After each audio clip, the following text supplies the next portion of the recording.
Bir seri təbii millətlər var. Bir seri də o qərardadi millətlər var. O müqavilə millətləri var. Müqavilə millət deyəndə, qərardadi millət deyəndə, məsələn, Suis milləti kimi orada bir neçə millətdir yığışıb yerə. Bunlar bir müqavilə əsasında birləşiblər, vahid bir Suis milləti yaradıblar. Özləri də çox gözəl yaşayırlar bir-birləri ilə, çox mədəni şəkildə, çox bərabər hüquqlu və müvəffəq də bir millətdirlər. Ancaq qərardadi millətdir. Qərardadi millətdə, yəni bir qərarda bunu siyasətçilər yaradıblar, oturublar, razılaşıblar, razılığa gəliblər, deyiblər biz surfamızı bir eləyək, surfalarını bir eləyiblər, yaşayırlar. Ancaq qərardadi millət bir qərardatla yaranıb, bir qərardatla da parçalana bilər. Amma bir seri millətlər var ki, bunu siyasətçilər yaratmayıblar. Bunu tarix yaradıb, təbiət yaradıb, Tanrı yaradıb. Və o milləti ki, tarix, təbiət, Tanrı yaradıb, yəni təbii surətdə bu millətdir. Bunu heç kim, heç qərardatla da bunu aradan aparmaq olmaz. Yəni bir dostluq var, bir qardaşlıq var. Mən Urumudan bəylə bu gün dostam. Sabah eləyə bilərəm, aramız dəyəndən sonra mən dostluğumu pozam, deyəm sən ki, sən də, mənim ki, mən də dünələ kimin dostuyduq, bundan sonra dost dəyirik. Amma qardaşımla bu işi görə bilmənəm. Yəni mən qardaşıma deyə bilmənəm ki, mən bundan sonra sən mənim qardaşım dəyilsən. Ya anama deyə bilmənəm, bundan sonra sən mənim anam dəyilsən. Əgər anam məni doğubdursa, bunu dəyişmək olmaz bunu. İndi Azərbaycandan danışanda da Azərbaycanın bir qərardadi bir dənə biz millət dəyirik. Bizi heç kim də bunu aradan apara bilər. Yəni heç kim də, heç iradə, yəni Allah da cəllə bütün dünya da yığışa biz qardaşıq, biz bir anadan doğulmuşuqsa, bunu dedikər to nemi pəsəndi təğyirdir qəzara. Mövlananın dili ilə demiş olsaq. Ona görə də Azərbaycanı dediyim kimi vahid bir millətdir. Bunu da heç kim bunu aradan apara bilməyəcəkdir. Bir əsrə yaxındır ki, o Araz qırağında olanlar yaxşı bilirlər dostlar. Mən ömrümün bir yarısını bölünmüş Berlində keçirtmişəm. Bir yarısını da Arazın qırağında keçirtmişəm. Yəni iki dənə sərhəddin yanında yaşamışam. Ancaq bizim bu iki şəhəri, yəni müqayisə eləsəm bir-birindən, Azərbaycanla Azərbaycanın sərhəddini. O zaman orada göydən quş belə keçə bilməzdi. Yəni o qədər bizim aramızı kəsmişdilər. Ha, yəni neçə il mən ömrümü Arazın qırağında keçirtdim ki, biz baxanda o taya görərdik. Biz o Naxçıvanda baxanda orada o şah təxti var idi, nə var? Onlar hamısını biz baxanda cəmaatı uzaqdan görərdik. Amma elə bir sərhəd qoymuşdular ki, orada bir dəfə də mən ömrümdə olmuş olsun bir Şimal Azərbaycanını görmədim. Şimal, Quzey, Güney bu düzgündür dostlar. Bunu demək olar. Quzey Azərbaycan, Şimal Azərbaycan. Amma iki Azərbaycan sözü düzgün deyir. Bəzən deyir iki Azərbaycan belə olsun. Onu iki Azərbaycan bu istilah düz deyir. Buna deyək Azərbaycan məsələsi. Yəni deyirlər iki Azərbaycan məsələsi yox. Azərbaycan iki deyək. Əgər iki Azərbaycan olsa, iki dənə də ad olar.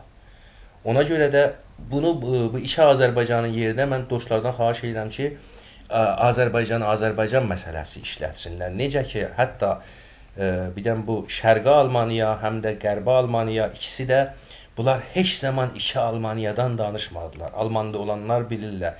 Bir dəfə də olmuş olsun. Ya istər orada o sosialistlər, nə bu tərəfdə kapitalistlər, hər ikisi də mötəqid idi ki, Alman vahid bir millətdir və ona görə də bunlar deyərdilər Deutsche Frage, yəni Alman məsələsi. Bu da o yerində qaldı ki, mədəni əlaqələrin genişlənməsi, körpülərin yaranması, bu düzgündür, bu lazımdır dostlar. Mən bunu bir dəfə də misal vurmuşam. Bu Willy Brandt'ın misalıdır. Willy Brandt dedi ki, bir iddə var idi, xüsusilə bu sağçılar. Bunlar deyirdilər, tanklar lazımdır, toplar lazımdır ki, biz bu Berlin duvarını sökək, tankla, topla birləşək.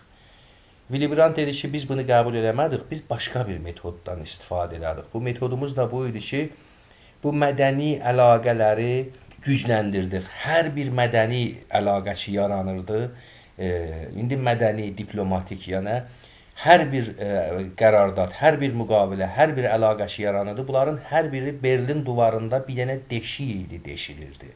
Bu deşiklər, bu əlaqələr, bu qərardadlar, bu müqavilələr o qədər çoxaldı ki, yəni çoxaldıqca bu divarda da o qədər deşiklər deşildi ki, zaman yetirəndən sonra bu deşiklərin çox olduğuna görə birdən-birə Berlin divarı töküldü.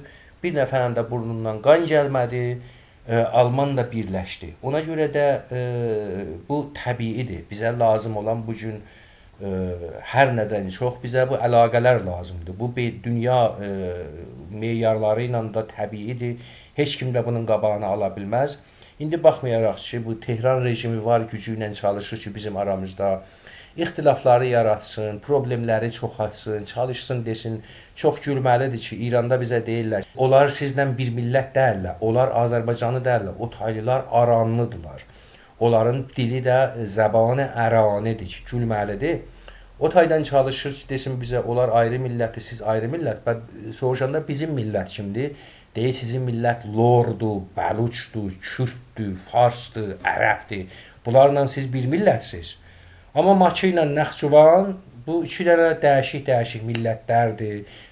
Ona görə də bizim yəni bu lazımdır. Bizim başqa yolumuz yoxdur. Biz bu gün istəsək, yəni birləşmək, vahid Azərbaycan yaratmaq nə mümkündür, nə lazımdır, nə də əməlidir və bunu yarada bilmək üçün birinci bu əlaqələr çoxalmalıdır, bu mədəni əlaqələr çoxalmalıdır.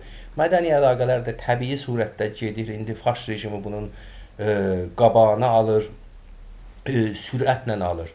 Bir də ki, qaldı bir məsələ ki, mətrəh olunur, o da budur ki, niyə Azərbaycanı birləşdirmək istəyirsiniz? Əsas məsələ budur ki, Azərbaycanı biz birləşdirmək istəmirik. Bir daha deyirəm, Azərbaycanı tarix, təbiət, tanrı bir yaradıb. Əgər bizim dilimiz birdir, musiqimiz birdir, mədəniyyətimiz birdir, coğrafiyamız birdir və hər nədən mühüm adımız birdir, demək hər nəyimiz əgər birdirsə, siz bizə deyin görək, bu biri siz niyə iki yerə bölübsüz? Və siz cavab verin görək, Azərbaycan niyə ayrı qalmalıdır? Azərbaycan niyə bölünmüş yaşamalıdır? Əgər bölünmək, əgər ikiyə bölünmək, neçə yerə bölünmək yaxşıdırsa, niyə bütün dünya millətlərinin hamısı vahid şəkildə yaşayır? Əgər pisdirsə, o zaman bizə niyə bunu siz rəva görürsünüz? Ona görə də məncə biz bunu qeyd etməliyik, məsələni biz belə tərh eləməliyik ki, Azərbaycan niyə birləşməməlidir? Bax, bu haqda mən bu günə kimi bir dənə də dəlil, argument eşitməmişəm kimsədən. Heç kimsədən bir dəlil eşitməmişəm bu dəlilə, bu dəlilə. Əlbəttə, marha deyirlər ki, nə bilim, Amerika qoymaz, nə qoymaz, çox gözəl. İndi Amerika, ona görə də deyirəm, bu gün biz istəmirik elə bu saat indi birləşək. Bəli, məsələ budur ki, onlardan həmişə soruşmaq lazımdır. Onlar da buna cavab verməkdən boyun qaçırırlar. O da budur ki, indi Amerika icazə versə, belə bu beynəlmiləli şərait düz desə, yəni o eyni şərait düzəlsə, eyni zehni şərait hazır olsa, sən hazırsan Azərbaycanın birləşməsi yolunda fəaliyyət aparasan? Yox, yenə də hazır deyirlər, yalan deyirlər bunlar. Çünki bunlar Azərbaycandan nifrət edirlər, bunlar bizim hər nəyimizdən nifrət edirlər. Çox gözəl. Ona görə də bir də mən tez bu 1-2 dəqiqədə də qeydim ki, bax bu Qarabağ məsələsini dostlar bizim başımıza vurmayın. Axı adam biraz mən hərdən xəcalət çəkirəm, utanıram, bilirsən, Güneyli kimi oturmuşuq. Belə hamıya da yol göstəririk. Onun da hey başına vururuq. Siz Qarabağı azad eləyə bilmədiniz. Qarabağı o zaman hər kim ki o zaman təqib elədi Qarabağ işğal olan zaman, o Xocalıdan çəkilən filmlərə baxsaq, o filmlərdə o qadınlar, qocalar vardılar. Onlar heç ermənidən danışmır. Deyir, Rus belə elədi, Rus belə qırdı, Rus belə öldürdü, Rus belə yandırdı. Rusdan danışır. Yəni, orada bu erməninin belə o qəhrəmanlığı deyil ki, gəlib oranı alıblar. Amma Qarabağda da xülasə eləməyək Azərbaycanı. Azərbaycan, hər halda Qarabağı biz uduzmamışıq. Keçən həftədə prezident də o buna bir daha təkid elədi və Azərbaycan milləti də bunu biz uduzmamışıq. Ancaq o Qarabağ məsələsini gətirib o Zarkaşvili kimin əsas məsələyə çevirsə, bugün ora ordu töksə oranı azad eləməyə, o zaman Qarabağı da azad eləyə bilməz. Və bugün əldə olan o müvəffəqiyyətlər ki var, onların heç birini də əldə eləməyəcəkdir. bizim Azərbaycanımız, yəni vaqəən də mən keçən həftə oradan qayıtdım. İnanılmazdı yəni. Orada gedən o inkişaflar, yəni bütün sahələrdə orada sürətlə inkişaf gedir. İqtisadiyyat sahəsində belə dünyada birinci yerdə gedir. Mədəniyyətimiz hamımızın gözünün qabağındadır, nə qədər inkişaf edir. Azərbaycanın siyasi gücü, siyasi o imeci dünya ictimaiyyətində sürətlə qabağa getməkdədir. Azərbaycanın hərbi büdcəsi, yəni orada prezident elə bunu orada təkid elədi.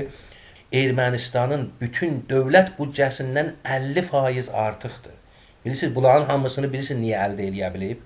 Buna görə ki, erməni məsələsini orada gətirib bunu müharibəyə çəkməyibdi. Müharibəyə çəksəydi, onu da əldə eləyə bilməyəcəkdi. Qarabağı da azad eləyə bilməyəcəkdi. Çünki Qarabağı azad eləmək üçün bizim problemimiz erməni deyil.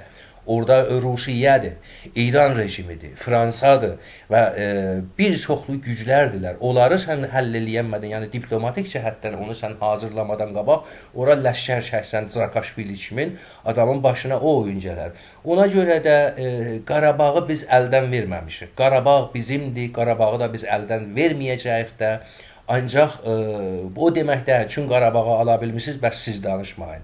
Yox, siz danışmayın ki, Azərbaycanın, Güney Azərbaycanın bütövlüyü işğaldadır və siz də durub bunu tövcih edirsiniz və siz də burada fars qulluğundasınız və siz də bunu bu yolda bir dənə qədəm atmısınız və ancaq oturubsuz orada. Hər kim istəyir burada bir iş görə, orada eyib axtarırsınız. Nə bilim, rüşvətmiş və dostlar, rüşvət məsələsində də mən üzr istəyirəm, biraz uzun olsa, bunu da deyim. Mən 1991-ci ildən Azərbaycana gedib gəlirəm, Azərbaycan Respublikasına gedib gəlirəm. Bu dəfəki getdim, gəldim. Vicdanıma and olsun, bunu yalan demirəm. Bir dənə rüşvət görmədim orada. Nəinki rüşvət yoxdur. Ha, soruşurdum, rüşvət var. Əlbəttə, yenə də var. Hələ gələn bir 20-30 ildə orada yenə də azından rüşvət olacaq. Ən ideal şəkildə ora yenə də 30 il çəkər orada rüşvət aradan getməsi. Ancaq qədimki kimin, o ki gedirdin ora, yolda polis saxlayırdı, səndən rüşvət istirdi.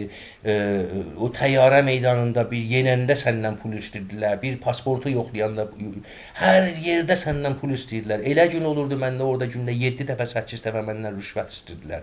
Ancaq bu sürətlə azalıbdı. Mən o qazetləri yığıb gətirmişəm orada. Polisləri bəs sıxışdırıblar.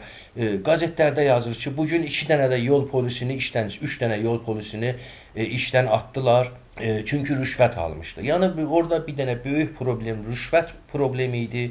Ancaq o rüşvətlə də ciddi mübarizə olur. Mən çox qürurla gəldim. Mən o qurultaydan bir o qədər razı olmasam da, ancaq Azərbaycanı görəndən sonra qol qanat açdım. Vaqəən fəxr elədim. Orada gedən o vəziyyətə, hər halda bir dənə modern bir dövlətimiz var. Bir dənə sekular, modern, gənc, dinamik bir sistemimiz var orada və problemləri də bir-bir bunlar aradan qaldırırlar və buna da mən fəxr eləyirəm və bu da bizdir. Biz olarıq, onlar bizdirlər. Bunu da heç kim, heç qüdrət aradan apara bilməyəcəkdir və mədəni əlaqələri də biz gücləndirməliyik. Ancaq hər nədən öncə dostlar, biz Güneydə özümüz ayaq üstə durmalıyıq. Özümüzə təşkilat yaratmalıyıq. Ayaq üstə durmalıyıq ki, bizi də qəbul eləsinlər. Nəinki özümüz oturaq orada, heç bir şeyimiz yoxdur. Türk dünyasında ən bədbəxt millət biz Güneylilərik. Bir dənə bir əldə eləyə bilməmişik. Ondan sonra otururuq, Heydər Əliyevə siyasət öyrədirik, nə bilim, İlham Əliyevə onu öyrədirik, Elçi bəyə yol göstəririk. Dostlar, onları buraxın, onların işləri çox-çox qəşəng qabağa gedir. Əskikliklərə baxmayaraq çox qəşəng qabağa gedir. Biraz özümüzə fikirləşək, biraz öz əskikliklərimizə fikirləşək və fikirləşək görək bu problemləri necə biz aradan qaldıra bilirik. Nəysə, təşəkkür edirəm, yaşayasınız. Mikrofonu buraxıram Urmudan bəyə, Urmudan bəy yorulmayasınız. Təşəkkür edirəm bir daha. Mikrofon sizdədir, buyurun.